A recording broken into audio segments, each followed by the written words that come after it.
Bonjour et bienvenue dans cette nouvelle vidéo de ce vlog. Ici Mathilde Eden, business coach spirituel, et aujourd'hui on va parler d'un indicateur vraiment important parce qu'il influence ton état d'esprit et surtout il influence tes résultats dans ton activité mais aussi dans tous les domaines de ta vie. Et qu'est-ce que c'est que cet indicateur? Je vais pas teaser trop longtemps, c'est l'énergie.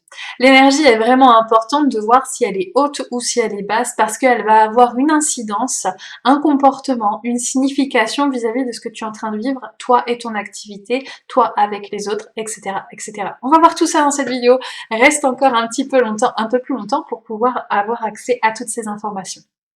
D'abord, reprenons vraiment le contenu. L'énergie, qu'est-ce que c'est?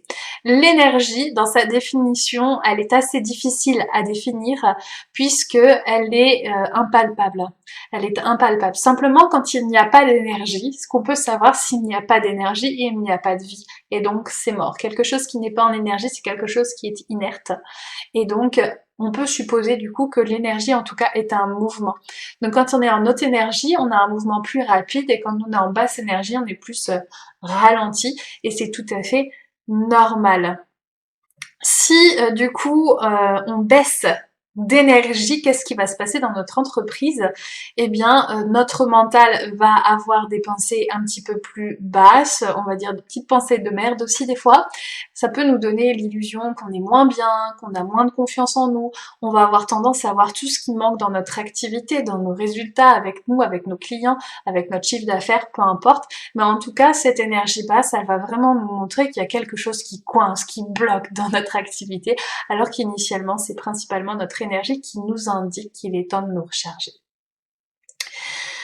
Cela dit, une difficulté qu'on peut retrouver puisqu'on a un mental qui est assez puissant, c'est de savoir est-ce que je suis véritablement en manque d'énergie ou est-ce que ou j'ai besoin donc de me recharger ou est-ce que je suis dans un processus de procrastination. Et ça c'est vraiment la question que je me suis posée pendant de nombreuses années, c'est est-ce que là j'ai vraiment besoin de me reposer ou est-ce que je suis en train de répondre à un besoin de procrastiner et que du coup je cherche à éviter une situation embarrassante, délicate, inconfortable. Et c'est pas tous les jours facile de répondre à cette question, mais on va tenter de trouver une solution dans cette vidéo, évidemment. Donc déjà, voyons voir qu'est-ce qui influence ton énergie pour savoir ce qui va permettre de pouvoir modifier déjà des paramètres, on va dire, extérieurs.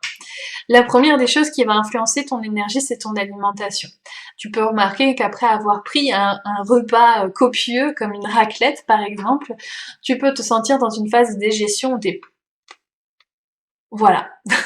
Et clairement, tu n'as pas du tout envie de te mettre en action ni en activité et ça devient difficile pour toi pour pouvoir avancer.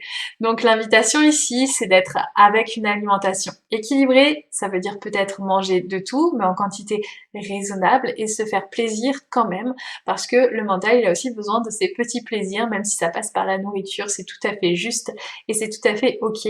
Simplement, veillez à ce que vous ne surchargiez pas juste avant de travailler en tout cas parce que vous risqueriez d'avoir une baisse d'énergie assez notable. La deuxième chose qui va influencer votre niveau d'énergie, c'est votre activité physique. Bien évidemment, c'est une activité physique qui est, comment dire, équilibrée. C'est-à-dire que trop d'activité physique va évidemment fatiguer votre organisme et pas assez d'activité physique va avoir le même impact. Ça veut dire qu'il est bien et important de pouvoir marcher peut-être tous les jours si on va pas sur une activité physique vraiment importante. Alors moi je suis pas là pour faire les recommandations gouvernementales, etc. Simplement observer que moins vous en faites, hein, quand on est en vacances par exemple, moins on en fait, moins on a envie d'en faire, et inversement, plus on est en action, plus on en fait, et c'est génial comme ça. Bien évidemment, il y a toujours une question d'équilibre dans tout ça, donc c'est à vous d'observer, est-ce qu'en ce moment vous êtes en mouvement? Est-ce qu'en ce moment tu es en mouvement? Est-ce qu'en ce moment tu es plutôt dans une phase de recroquevillement où tu penses que tu as beaucoup de choses à faire et du coup tu passes énormément de temps sur tes écrans pour pouvoir travailler, avancer, etc. Mais question action physique au niveau de ton corps, eh bien ça se pose là, il se passe pas grand chose et clairement tu te sens de plus en plus fatigué. Ça demande juste de l'observation tout ça. Le troisième facteur qui va avoir une influence, je suis désolée, ce sont les saisons.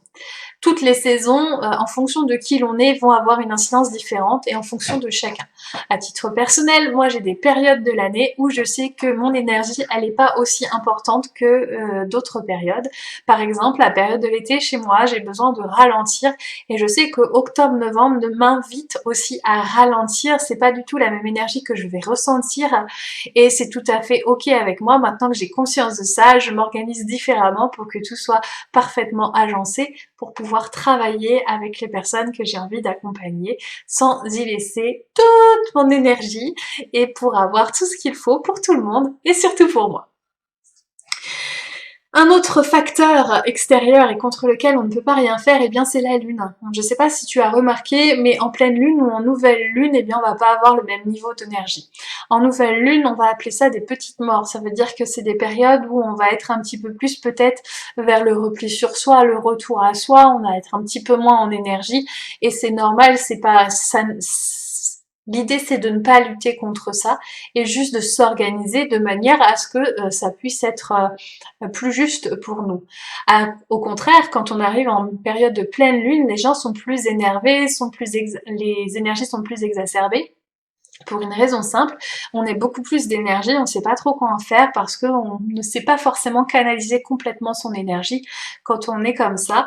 D'ailleurs, les nuits sont plus intenses en termes de rêve, on est beaucoup plus actif, sans s'en rendre compte forcément, même dans le phrasé, dans le verbal, ça va avoir vraiment quelque chose de plus visible. Enfin moi, j'ai pu l'observer en tout cas. Donc c'est intéressant de voir à quel point ça peut vous impacter vous, dans votre activité et dans votre façon de percevoir les choses.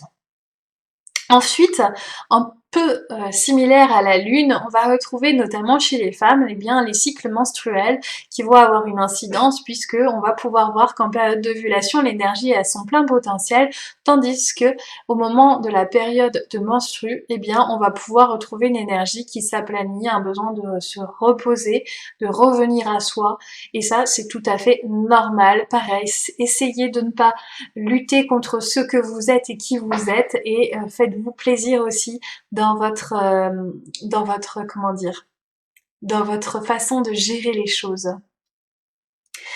Après, ce qui va avoir une incidence, eh bien, c'est ton design humain.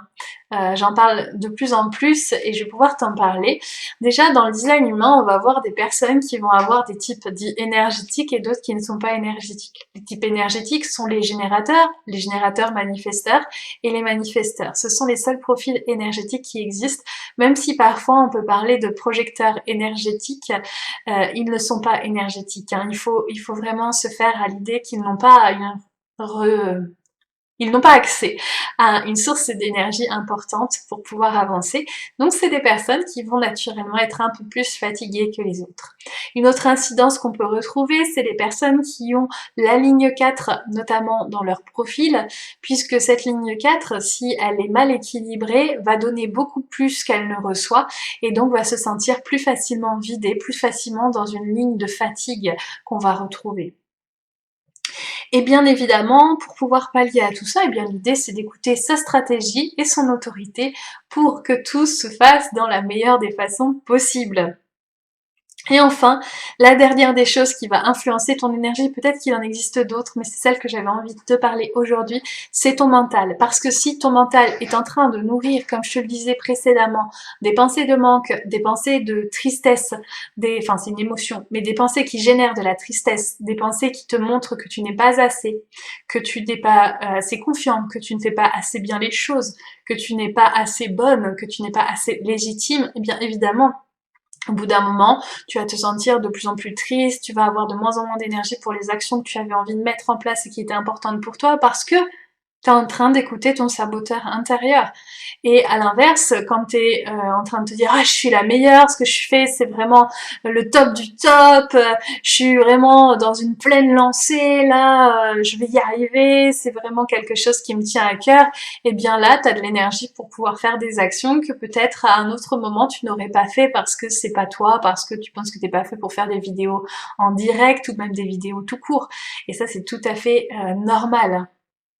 Donc, la solution à tout ça, c'est quoi? Bien, contre les choses contre lesquelles on peut rien faire, c'est juste de faire avec, et c'est-à-dire, quand je dis faire avec, c'est vraiment d'aller mettre en place une stratégie de travail qui soit en lien, par exemple, avec la saisonnalité. Donc, vous observez, de voir à quel moment de l'année, quelle période de l'année vous êtes les plus réceptifs en termes d'énergie et les moins réceptifs. Par rapport à vos cycles lunaires, par rapport au cycle lunaire, ça va être intéressant aussi de voir comment vous fonctionnez et comment vous pouvez améliorer votre capacité de travail, parce que les moments d'introversion, ben, c'est peut-être les moments les plus intéressants pour pouvoir mettre en place des idées, voir quelles sont les nouveautés que vous avez envie de voir dans votre business. Et pareil, essayez de voir comment vos menstruations influent et comment vous pouvez travailler avec ces menstrues pour pouvoir vous sentir le mieux possible. Ça va vraiment vous aider. Après, ce qui va être important, surtout quand on va travailler avec le mental, c'est d'aller gratter la surface. Finalement, quand vous êtes dans une baisse de régime, parce que ce qui pose problème, c'est pas d'avoir trop d'énergie, c'est de ne pas en avoir assez. Quand vous sentez qu'il y a une baisse de régime, c'est qu'est-ce que je suis en train de ressentir, quelles sont les pensées que je suis en train de nourrir actuellement, pourquoi je suis en train de vivre cela.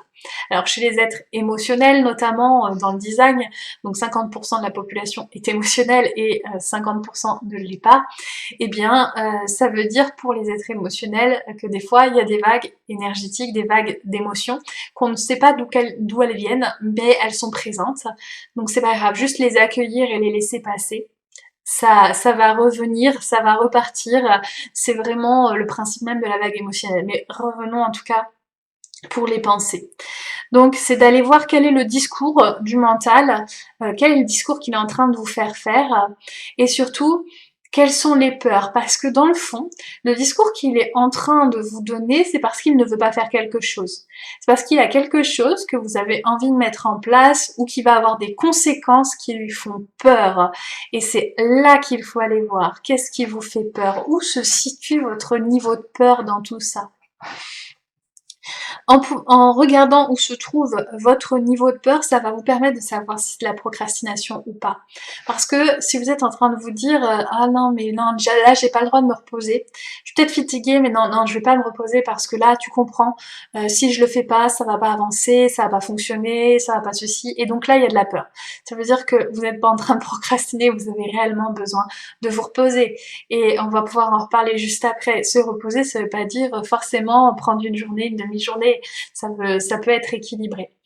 Et au contraire, si la peur c'est non là je me sens fatiguée, j'ai pas l'énergie, j'ai pas envie, etc., c'est probablement plus de la procrastination s'il n'y a pas d'autres peurs qu'on peut voir.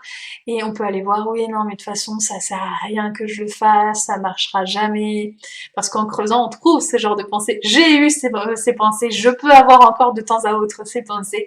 Et c'est assez drôle de pouvoir les observer et d'utiliser du coup mon énergie comme un baromètre. Après, quand on est vraiment dans cette phase de down, la seule solution qui nous reste, en plus de travailler ses pensées, c'est de passer à l'action. Parce que en théorie polyvagale, on va dire que vous êtes dans une position dorsale ou voire un fuyant, un sympathique fuyant. Et donc, vous n'êtes pas du tout en énergie pour pouvoir faire les choses. Et le mieux, c'est de revenir en ventral. Alors, qu'est-ce que ça veut dire de passer à l'action du coup quand je vous parle de ventral? Ça veut dire pas forcément de vous mettre tout de suite en action dans votre activité, mais en tout cas de remettre de l'énergie dans votre corps. Ça peut être en dansant, ça peut être en chantant, ça peut être en faisant des loisirs créatifs qui vous plaisent, qui vous distraient, qui vous mettent vraiment en joie. Ça va être à vous de savoir ce qui vous convient le plus. Mais en tout cas, de revenir à ça, et quand vous sentez que votre niveau d'énergie il a remonté, vous pouvez à nouveau repartir dans votre activité et remettre les pleins gaz, évidemment. Donc, ça, c'est vraiment important de le mettre en place.